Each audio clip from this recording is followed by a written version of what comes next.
Assalamualaikum warahmatullahi wabarakatuh. Selamat datang di Liantika Channel. Wilujeng tepang deui sareng abdi Liantika Channel. Kali ini saya akan makan siang dengan gadis desa ya. Kebetulan hari ini spesial dengan gadis desa makan opak. Opak itu ciri khas dari daerah Sunda ya. Jadi ini namanya opak, dimasukin ke baskom, ke wadah, diaduk sama nasi.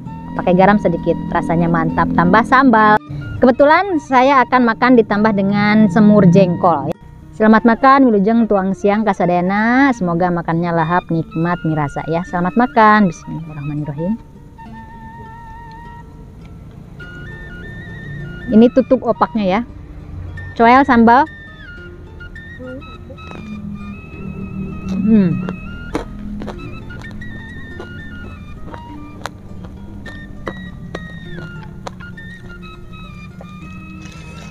Mantap.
Alhamdulillah mukbangnya nikmat sekali, makan siangnya nikmat luar biasa. Terima kasih telah menonton mukbang saya, sampai jumpa di video berikutnya. Dadah, wassalam.